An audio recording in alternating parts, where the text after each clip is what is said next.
Rosalinda, ay amor se tiene una razón para amar intensamente. Se descubre de repente que por ti late más fuerte el corazón.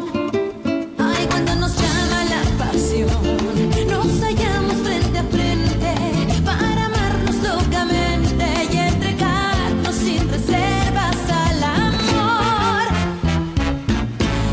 Ay, amor, quédate muy dentro. Aquí está tu Rosalinda para vivir en tus sueños.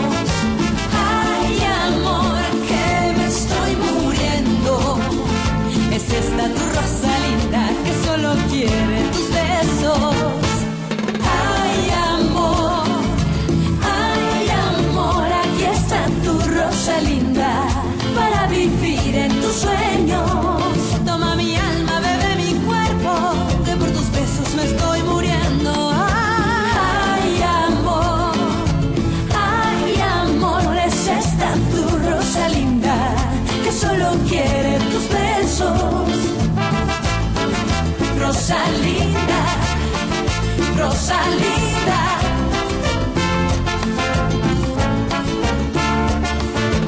Rosalinda, ay amor. Agustin, utang ko sa'yo ang buhay ko at... May mahal ka bang iba? Oo, Ang ama ba ng iyong anak? oo, Agustin.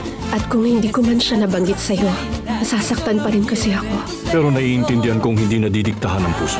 Paalam sa'yo, Rosalinda. Sinabi ko na to kay Natalia at sasabihin ko ulit. Susubukan kong burahin si Rosalinda sa puso mo. Alam kong sobra kitang masasaktan sa kailangan kong aminin. Pero hindi ko na kaya magsinungaling sa'yo. Ang batang ipinagbubuntis ni Fedra. Ay anak ko ang tinadala niya. Papa! Mabuti nakita kita. Para ako mababaliw. Tinakot mo ako, Iha. Ano nangyari?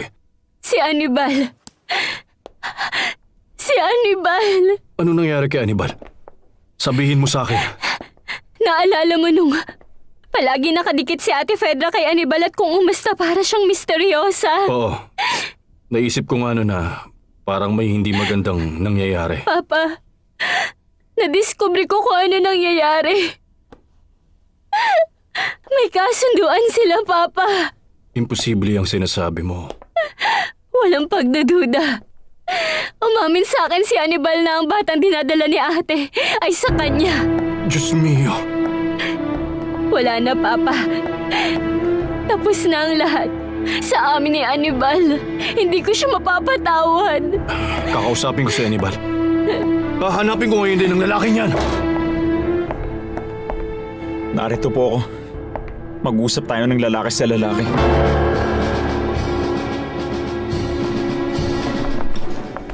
Salamat. At inayaan mo ako maging parte ulit ng buhay mo. Agustin, alam mo namang gusto kita. Kung sinasabi mo lang yan dahil sa nangyari, di mo ko kailangang pasalamatan. Dahil kasalanan ko naman ang lahat. Alam niyang may gusto ko sa'yo kaya ginamit niya to laban sa akin para masaktan ako. Gusto kong malaman mo.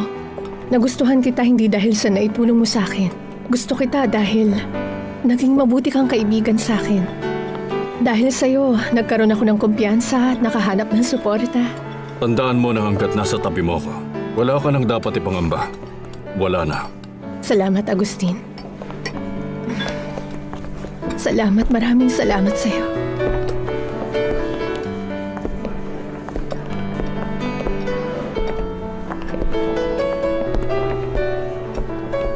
Di ko alam na may nahanap na palang protektor si Rosalinda.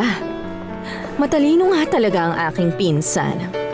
Alam niya kung paano gamitin ang kanyang kagandahan. Huwag mo nga siyang mababanggit sa akin. Gusto nang magpaalam ni Luz Maria.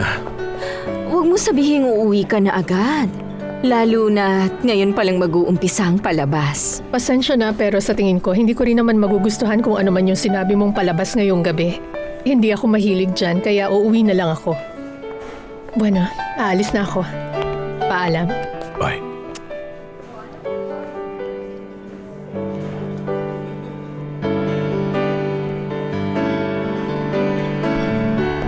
Tatawag ako mamaya.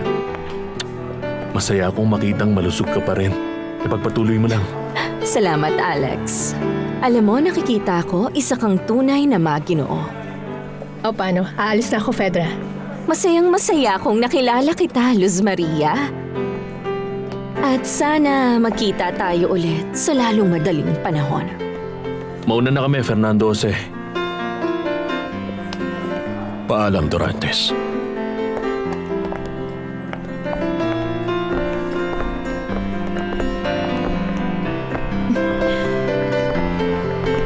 Yung lalaking yun, siya ang manager ko.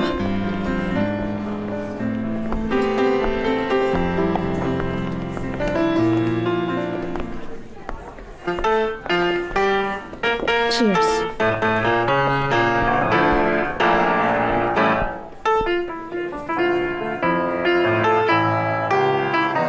Titira si Berta sa bahay ni Soledad. Ano ka, naloloko? Hindi mo ba naaalala? Ayaw ng babaeng yon kay Soledad. Dahil ayon sa kanya, inagaw sa kanya si Senyor Alfredo. Intindihin mo na lang na kailangan magpagaling ni Berta mula sa aksidente. Umayag din naman si Soledad na patirahin siya. Ay, siguradong hindi tatanggi si Soledad. Bueno, kung gusto mo, tutulungan kitang alagaan ng babaeng yon kapag nasa labas si Soledad. Lalong-lalo na sa gabi kapag may show si Rosalinda. Tutulungan mo talaga ako? Oo naman. Huwag ka maniniwala sa lahat ng sasabihin niya, Papa. Nagdesisyon na ako at wala na makakapagpabago ng isip ko. Gusto ko ng divorce sa lalong madaling panahon. Pakiusap, Lucy. Iwan mo muna kami. Sabi nga ni Anibal, mag-uusap kami ng lalaki sa lalaki. Pero Papa... Pakiusap, Lucy!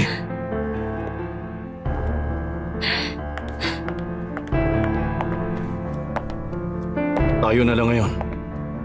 Sabihin mo na ang gusto mong sabihin. Una sa lahat, gusto ko pong malaman niyo na mahal ko si Lucy ng buong puso. Pero may sasabihin din akong hindi niyo magugustuhan. Pero yun ang totoo.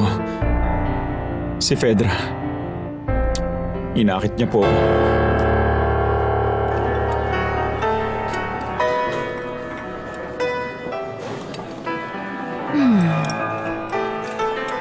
Saan pupunta si Fedra? Kay Rosalinda. Hindi maaari. Para saan? Kalma lang. Magpinsan sila, di ba? Lumaki na silang para magkapatid. Kahit na, alam nating lahat inis si Fedra sa kanya. Hindi lang inis. Galit siya kay Rosalinda. Magandang gabi.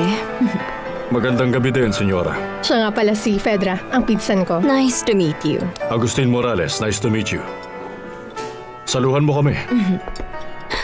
Ang ganda mo naman. Salamat. Tingnan mo nga naman, walang dudang ang pera kayang baguhin ang tao.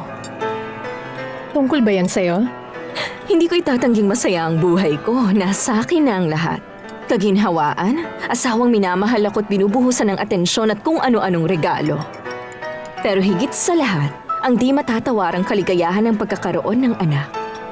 Isang anak na bunga ng matinding pagmamahalan sa pagitan naming dalawa ni Fernando Jose. Hindi ako pinanganak na mahirap. Gusto ko ang magagandang bagay at ang kataasan.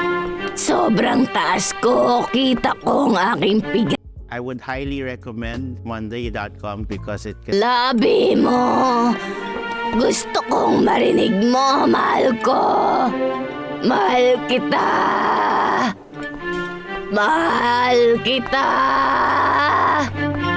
Sobra! Ako'y nananabik! Sobra! Rosalinda, Rosalinda.